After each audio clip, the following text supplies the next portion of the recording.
ખેતી માટે આ વરસાદ કેટલો યોગ્ય કેટલો અયોગ્ય? જો વરસાદ જરૂરી તો છે જ, પણ આ સિઝનની ખેતીની વાત કરું છું.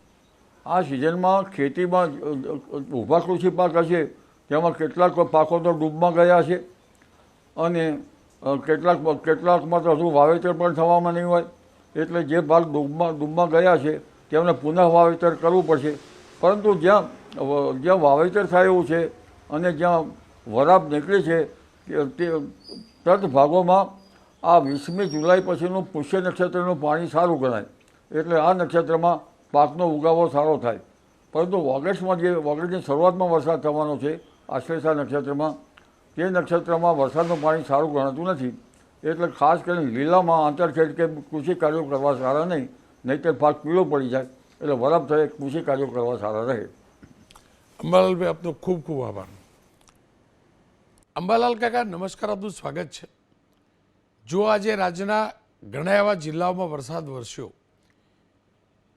એ જિલ્લાઓ કે જ્યાં વરસાદ નહોતો વરસતો ત્યાં પણ વરસ્યો, હવે સ્થિતિ થવા શું જઈ રહી છે? આવતીકાલની સ્થિતિ શું હશે? હજુ આગામી 48 કલાકમાં વરસાદ થવાની શક્યતા રહેશે.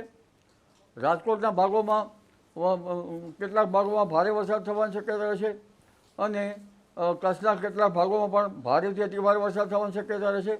પરંતુ જ્યાં વરસાદ નથી એવા દ્વારકા વગેરે ભાગોમાં પણ વરસાદ થવાની શક્યતા રહેશે. જામનગરના ભાગોમાં પણ હળવા ભારે વરસાદ ઝાપટા પડવાની શક્યતા રહેશે. પોરબંદરના ભાગોમાં પણ વરસાદ થવાની શક્યતા રહેશે. ભાવનગરના બોટાદના ભાગોમાં કંઈક ભારે વરસાદ થવાની શક્યતા રહેશે. દક્ષિણ ગુજરાતના ભાગોમાં ક્યાંક ભારે વરસાદ થવાની શક્યતા રહેશે. અને ઉલ્લેખનીય છે કે આગામી 48 કલાકમાં તો ઉત્તર ગુજરાતના ભાગોમાં પણ ભારેથી અતિભારે વરસાદ થવાની શક્યતા રહેશે.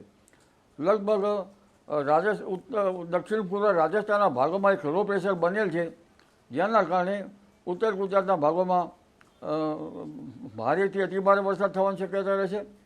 લગભગ આગામી 48 કલાક તો આપને કહ્યું એમ બરાબર છે, પરંતુ આગામી 72 કલાકમાં તો ઉત્તર ગુજરાતના કેટલાક ભાગમાં લગભગ 10થી 15 ઇંચ કે 20 ઇંચ જેવો વરસાદ કોઈ ભાગમાં ત્રાટકી શકવાની શક્યતા રહેશે. એટલે ઉત્તર ગુજરાત, પાટણ, હારીજ અને સમી આ ભાગોમાં વરસાદ થવાની શક્યતા રહેશે. બનાસકાંઠાના ધાનેરા વગેરે ભાગોમાં, વાવ, થરાદ, પાલનપુરના ભાગોમાં વરસાદ થવાની શક્યતા રહેશે.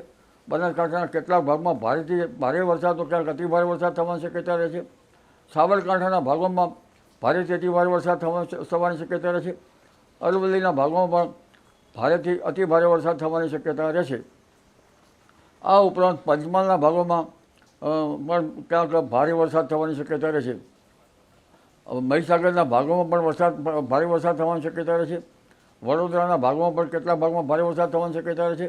પણ ઉલ્લેખનીય છે કે ઉત્તર ગુજરાતના ભાગો હવે આગામી સમયમાં એક ભારે વરસાદી વાહન દક્ષિણ પૂર્વીય રાજસ્થાનના ભાગનું લો પ્રેશર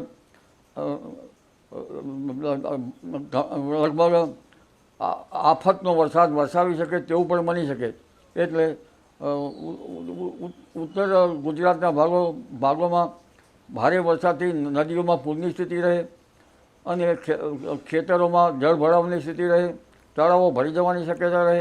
એટલે આગામી 48 કલાક તો ઉત્તર ગુજરાત માટે ભારે છે અને ત્યાર પછીના 72 કલાક પણ ઉત્તર ગુજરાત માટે વધુ ભારે છે.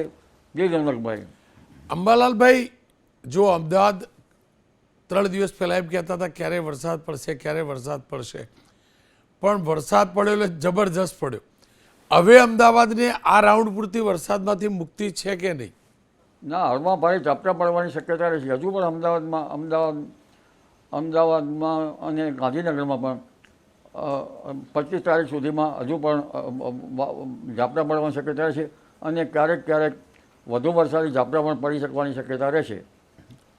તો દક્ષિણ ગુજરાતનું શું થશે અંબાલાલ કાકા? જો દક્ષિણ ગુજરાતમાં તો સિઝનનો મોટા ભાગનો વરસાદ વરસી ચૂક્યો છે. વલસાડ હોય, નવસારી હોય, સુરત હોય કે તાપી કે ડાંગ હોય, દક્ષિણ ગુજરાતમાં હવે વરસાદનું પ્રમાણ ઘટી જશે. આજે બહુ ઝાઝો વરસાદ નથી પડ્યો એટલે પૂછું છું.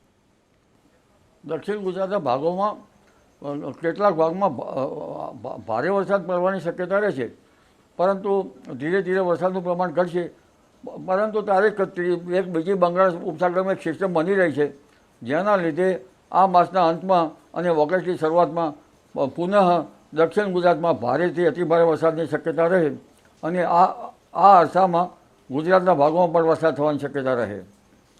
તો એનો મતલબ વરસાદનો આ રાઉન્ડ જે છે તે ઓગસ્ટના પહેલા અઠવાડિયા સુધી યથાવત રહેશે કે રોકાઈ જશે, પછી ફરીથી ત્રીજો રાઉન્ડ શરૂ થશે?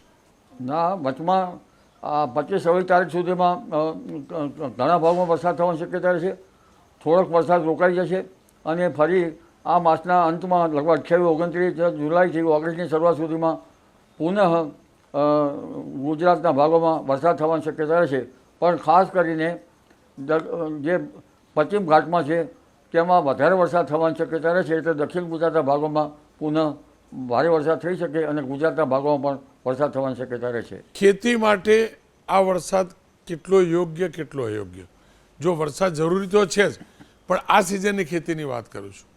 આ સિઝનમાં ખેતીમાં ઊભા કૃષિ પાક હશે તેમાં કેટલાક પાકો તો ડૂબમાં ગયા છે અને કેટલાકમાં તો હજુ વાવેતર પણ થવામાં નહીં હોય, એટલે જે ભાગ ડૂબમાં ગયા છે તેમને પુનઃ વાવેતર કરવું પડશે.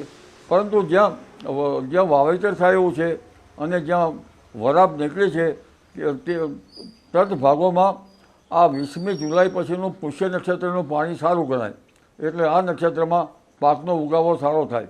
પરંતુ ઓગસ્ટની શરૂઆતમાં વરસાદ થવાનો છે આશ્લેષા નક્ષત્રમાં, તે નક્ષત્રમાં વરસાદનું પાણી સારું ગણાતું નથી, એટલે ખાસ કરીને લીલામાં આંતરખેડ કે કૃષિ કાર્યો કરવા સારા નહીં, નહીંતર પાક પીળો પડી જાય, એટલે વરાપ થયે કૃષિ કાર્યો કરવા સારા રહે. અંબાલાલભાઈ, આપનો ખૂબ ખૂબ આભાર.